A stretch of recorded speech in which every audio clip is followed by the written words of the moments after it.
ابو طالب اور سیدہ خدیجہ رضی اللہ عنہا دونوں کی وفات کے بعد حضرت صلی اللہ علیہ وآلہ وسلم تبلیغ کی غرض سے طائف تشریف لائے۔ طائف بارونق شہر ہے اور موسم کے لحاظ سے عرب کا شملہ سمجھا جاتا ہے۔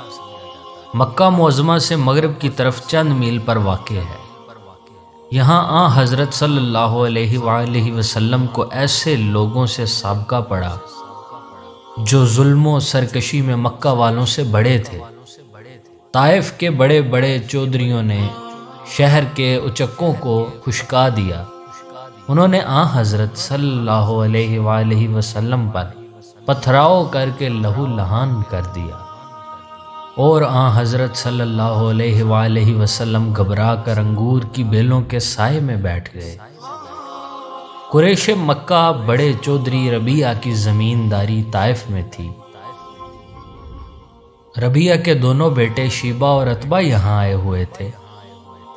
رسول اللہ صلی اللہ علیہ وآلہ وسلم کو اس حال میں دیکھ کر انہیں ترس آ گیا اور اپنے عیسائی غلام عداس کے ذریعے پلیٹ میں انگور کے خوشے رکھ دیے۔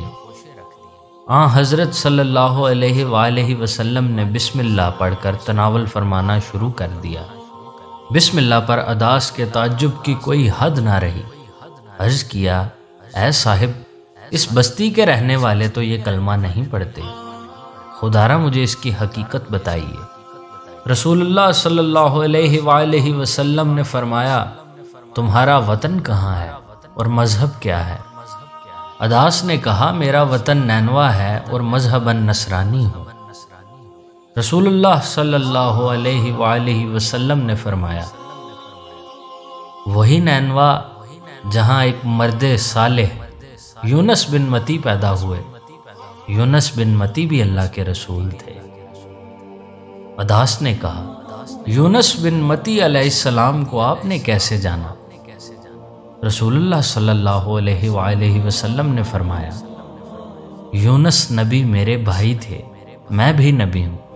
رسول اللہ صلی اللہ علیہ وآلہ وسلم کی زبان سے یہ کلمہ ابھی پوری طرح ادا نہ ہوا تھا کہ عداس نے سر سے پاؤں تک رسول اللہ صلی اللہ علیہ وآلہ وسلم کے روم روم کو بوسہ دیا۔ شیبہ یہ منظر دیکھ رہا تھا، اس سے رہا نہ گیا۔ غلام واپس لوٹا تو کہا، اے بد نصیب، تو اس شخص سے کس غضب کی عقیدت کا اظہار کر رہا تھا؟ عداس نے کہا، اس وقت دنیا جہاں میں یہ شخص سب سے بہتر ہے، اس نے مجھے ایسی باتیں بتائی ہیں جنہیں دوسرا جان بھی نہیں سکتا۔ شیبہ نے کہا، ارے تیرا دین اس کے دین سے بہت بہتر ہے، اس کے دین میں نہ چلے جانا۔